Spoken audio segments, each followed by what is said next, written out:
श्री गणेशाय नमः। जय भोलेनाथ। नमस्कार दोस्तों इस साल बुधष्टमी व्रत 9 अगस्त को पड़ रहा है। आपको बता दें कि शास्त्रों के अनुसार बुधष्टमी का व्रत करने से मनुष्य के सभी प्रकार के पापों का शमन हो जाता है।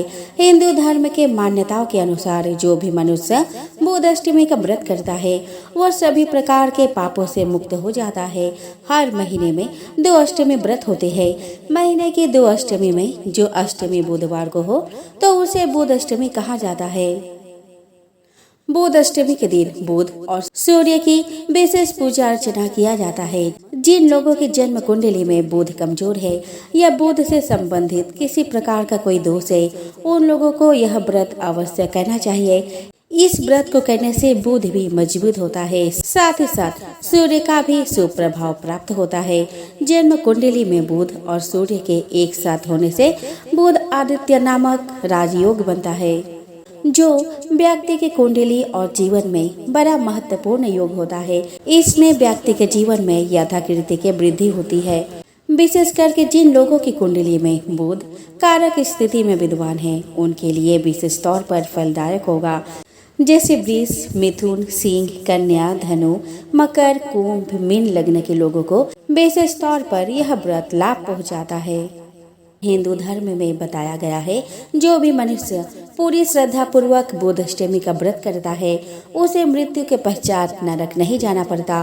लोक कथाओं के अनुसार बुध अष्टमी का उपवास करने से मनुष्य के सभी पाप नष्ट हो जाते हैं। आइए दोस्तों अब देखते हैं बुध अष्टमी का महत्व के बारे में।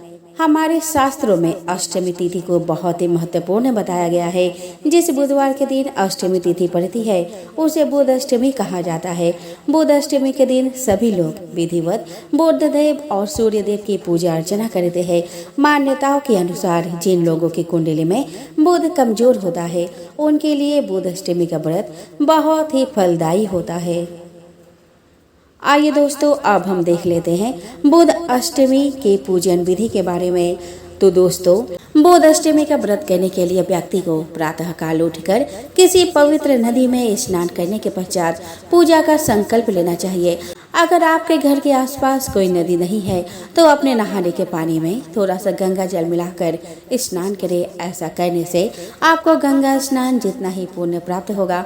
अब एक कलश में गंगा जल भरकर अपने घर के पूजा कक्ष में स्थापित करें। बुधाष्टमी के दिन बुधदेव की पूजा के साथ बुधाष्टमी की कथा भी अवश्य सुननी चाहिए। व्रत का संकल्प लेने के पश्चात बुध ग्रह की विधिवत पूजा अर्चना करनी चाहिए।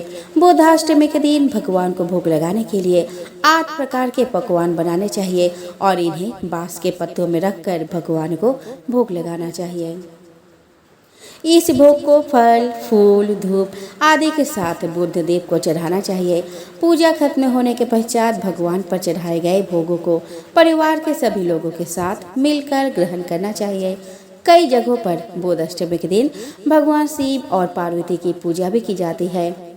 बुध अष्टमी के दिन आपके घर को अच्छी तरह से साफ सुथरा करके अपने इष्ट देव की पूजा करनी चाहिए। शास्त्रों के अनुसार इस दिन भगवान गणेश की भी पूजा की जाती है। बुध अष्टमी के दिन भगवान गणेश की पूजा करना भी शुभ माना जाता है। अब देख लेते हैं बुध अष्टमी के व्रत करने से हमें क्या क्या फायदे, हमें क्या लाभ मिलता है। जो भी मनुष्य पूरे विधि विधान से बुध अष्टमी का व्रत करता है उसके 7 जन्मों के पाप नष्ट हो जाते हैं। बुध अष्टमी का व्रत करने से धन, धान्य, पुत्र और ऐश्वर्य की प्राप्ति होती है। बुध अष्टमी का व्रत करने से मनुष्य धरती पर सभी सुखों का भोग कर मृत्यु के पश्चात स्वर्ग को प्राप्त होता है। दोस्तों बुधाष्टमी के दिन इन मंत्रों का जाप जरूर करें। ओम बुन बुधाय नमः, ओम सुबुद्धि प्रदाय नमः, ओम सौम्य ग्रहाय नमः, ओम सर्व सौख्या प्रदाय नमः।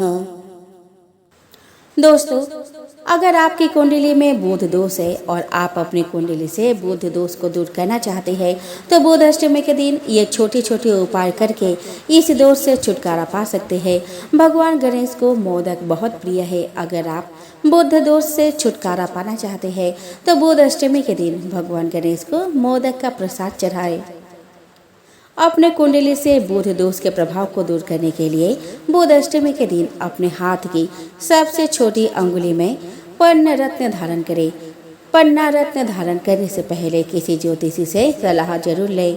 बुधवार के दिन गाय को हरी घास खिलाने से भी भगवान गणेश प्रसन्न होते हैं और बुध दोष का असर कम होता है। कुंडली से बुध दोष को दूर करने के लिए बुध अष्टमी के दिन भगवान गणेश को सिंदूर अर्पित करें। दोस्तों, बुध अष्टमी के दिन स्नान करने के पश्चात किसी मंदिर में जाकर गणेश जी को दूर्वा चढ़ाएं। अगर आप भगवान गणेश की दूर्वा की 11 या 21 गांठ चढ़ाते हैं तो इससे आपको बहुत जल्द फल प्राप्त होगा। आइए दोस्तों, आप श्रवण करते हैं बुध अष्टमी व्रत कथा का। मिथिला नाम की एक नगर में नेमि नाम का एक राजा रहते थे। वह एक लड़ाई में मारे गए। उनकी पत्नी, जिनका नाम उर्मिला था, अपने पति के बिना राज्य से निराश्रित हो इधर उधर भटकने लगी। तब अपने 2 बच्चे को लेकर वह अवंती देश चली गई और वहाँ एक ब्राह्मण के घर में गेहूं पीसने का काम करती थी। और गेहूं पीसते समय वो थोड़े से गेहूं चुरा कर रख लेती और उससे अपने भूखे बच्चों का पालन करती थी। कुछ समय बाद उर्मिला का निधन हो गया, पर उसके बच्चे बड़े हो चुके थे। उसका पुत्र बड़ा होकर मिथिला आया और पिता के राज्य को वापस प्राप्त कर शासन करने लगा। उसकी बहन श्यामला भी विवाह योग्य हो गई थी। वो अत्यंत रूपवती थी और वह उसका विवाह अवंती देश के राजा धर्मराज से हो गया था।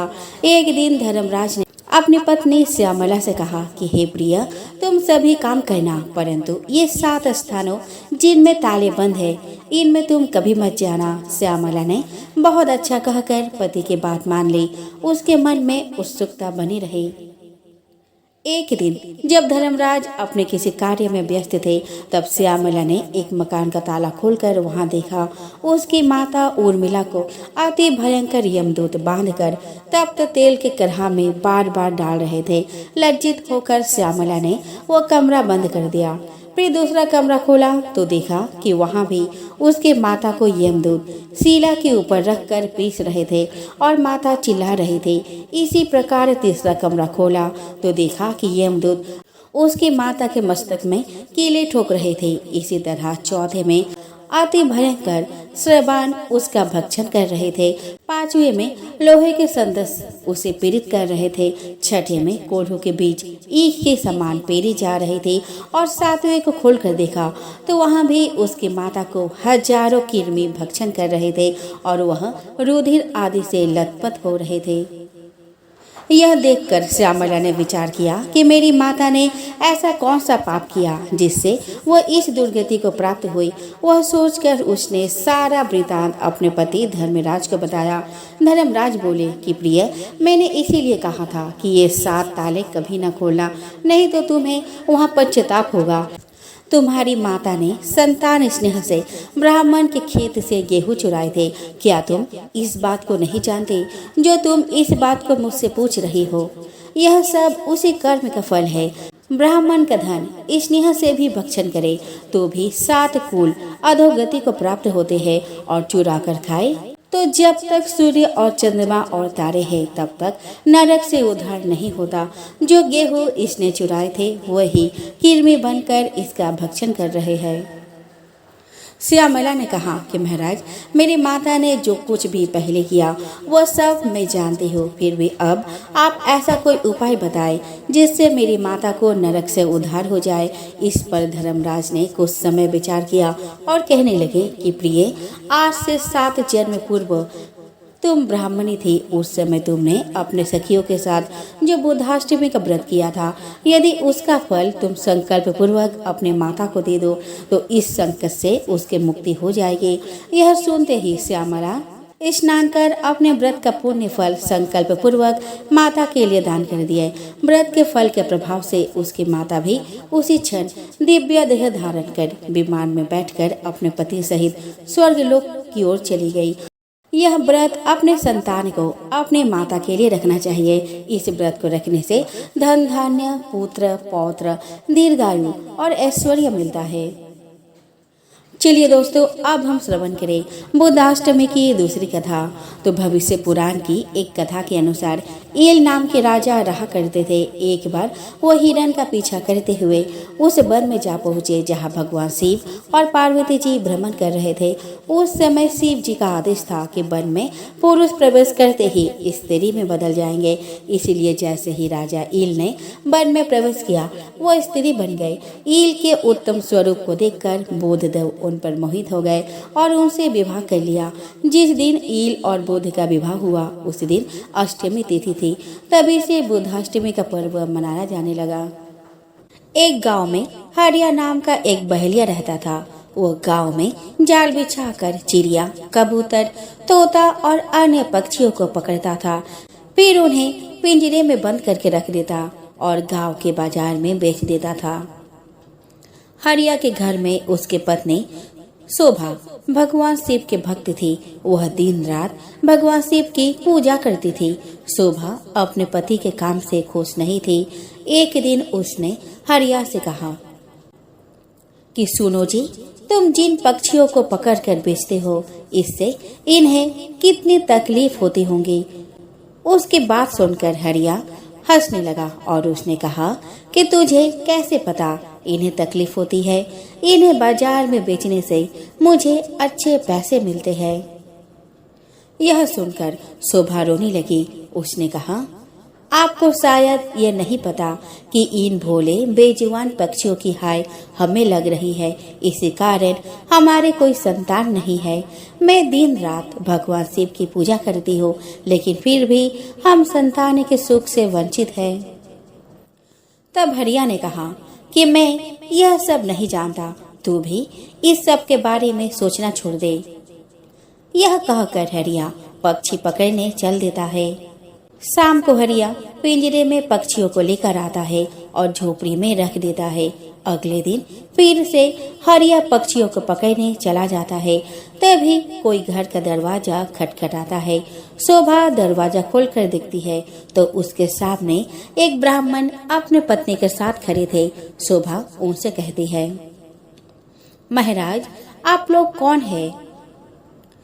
तब ब्राह्मण कहता है, बेटी, हम बहुत दूर से हैं।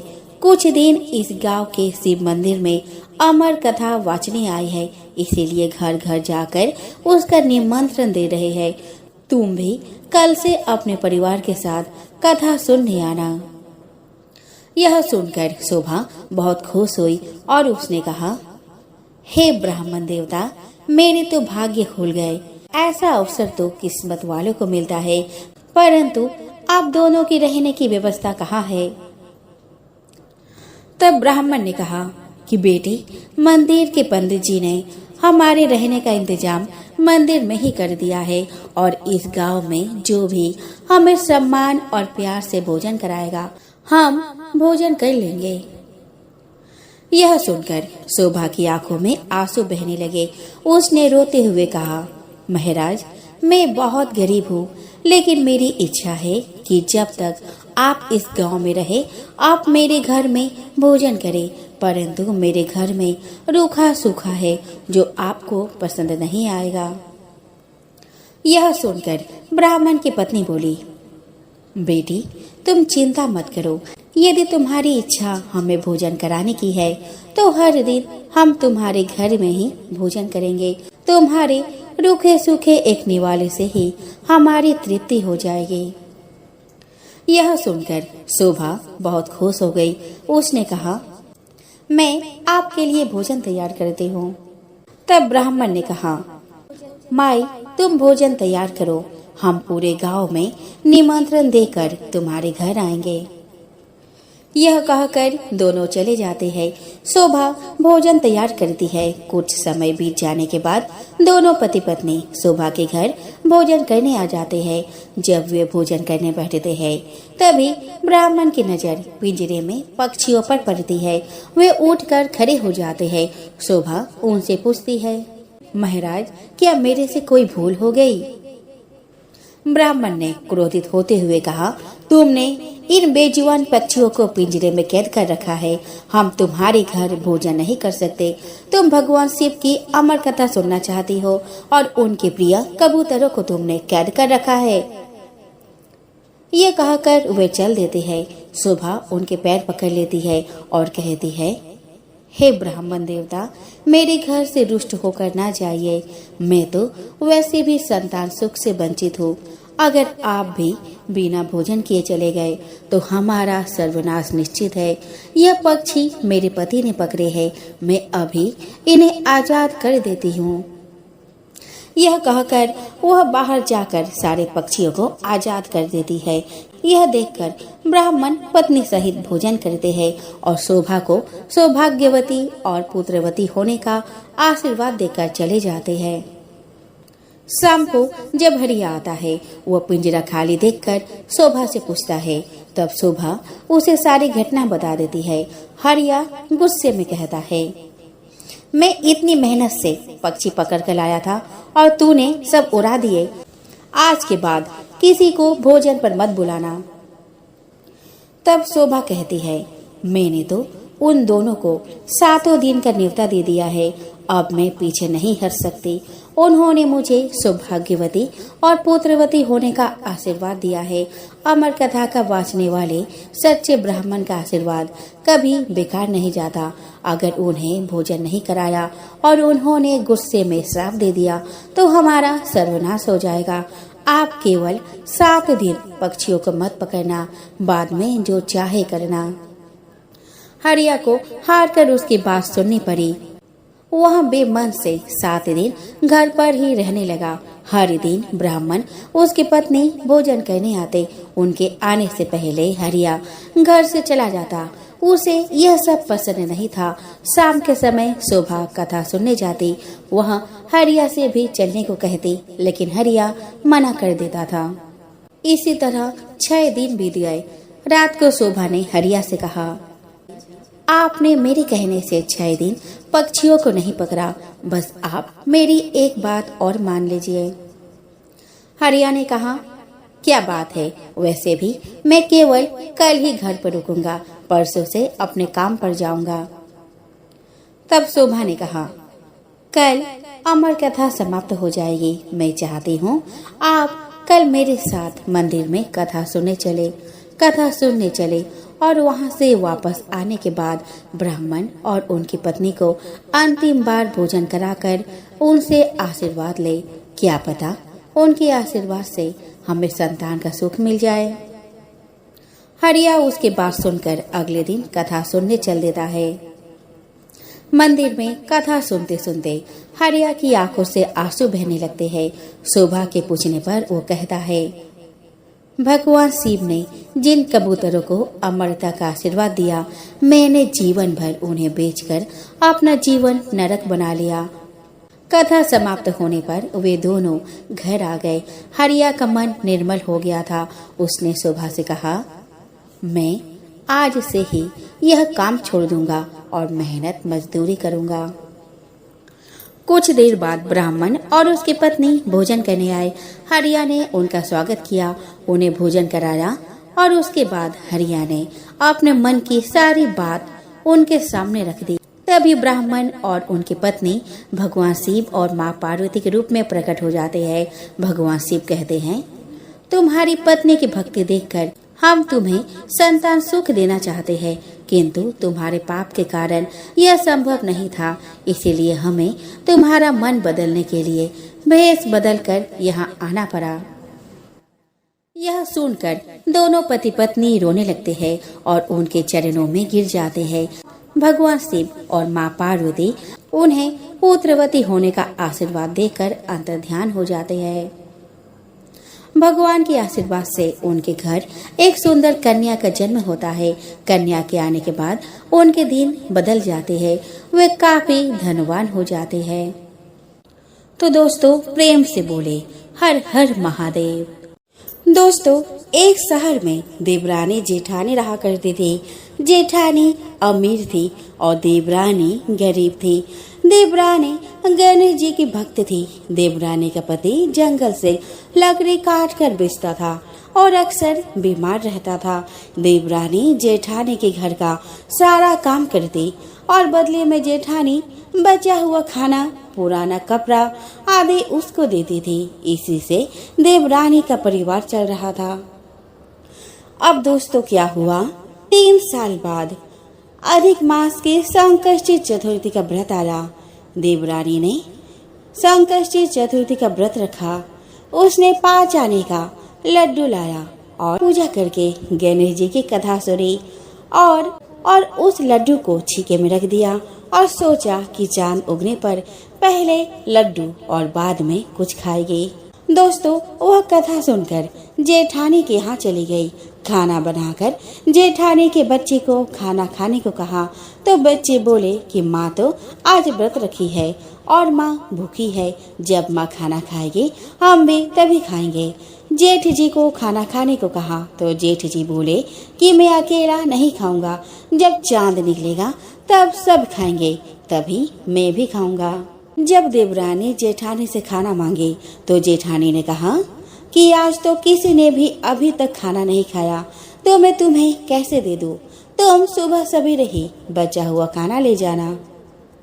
देवरानी के घर पर पति बच्चे सब आस लगाए बैठे थे कि आज तो त्योहार है, इसीलिए कुछ पकवान आदि खाने को मिलेगा।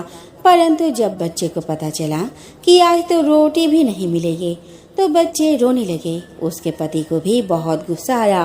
कहने लगा कि सारा दिन काम करके भी 2 रोटी नहीं ला सकते तो काम क्यों करती हो।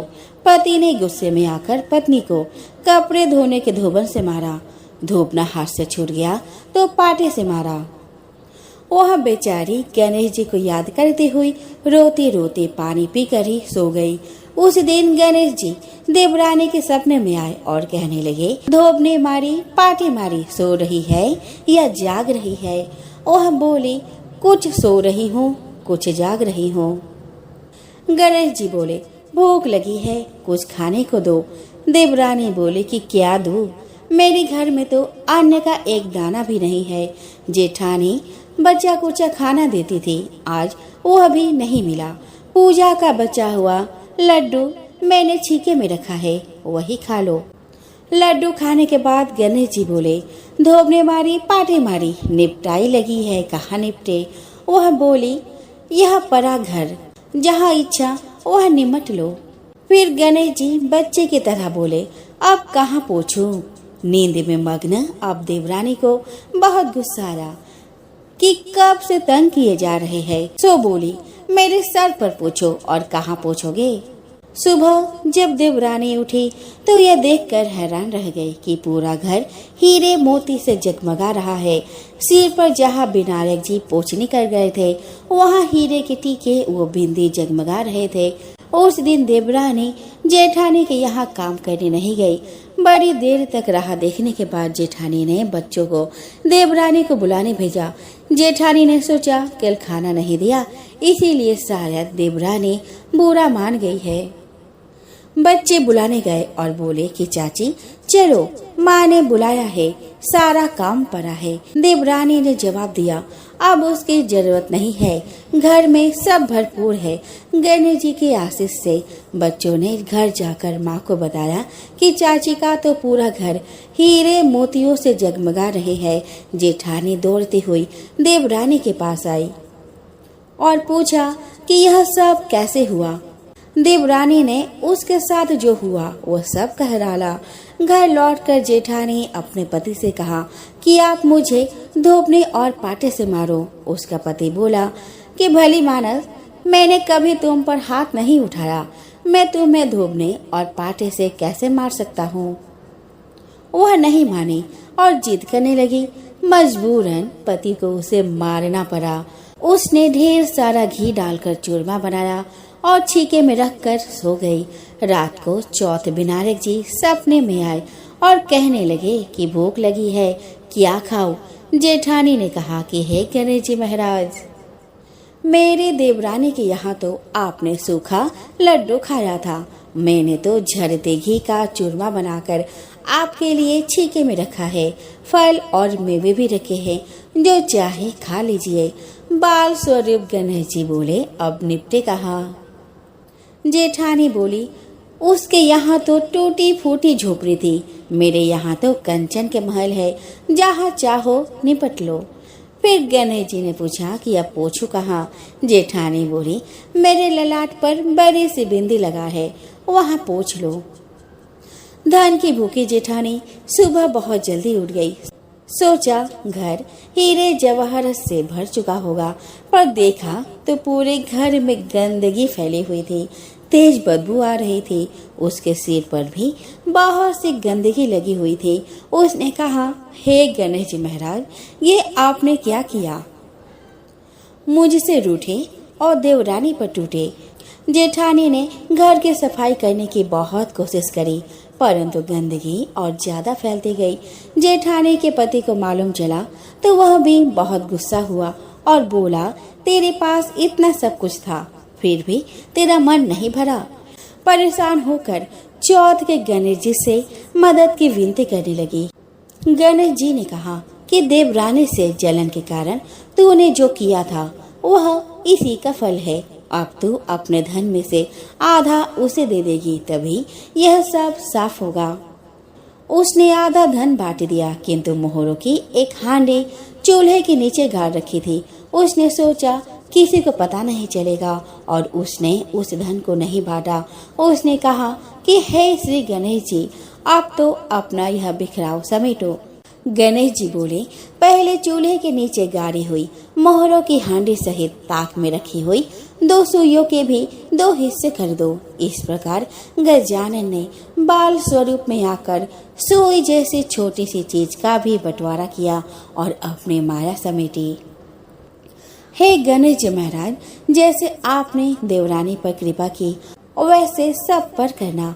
कहानी कहने वाले, सुनने वाले वह हुंकार भरने वाले सब पर कृपा करना, लेकिन जेठानी को जैसे सजा दी वैसे किसी को मत देना।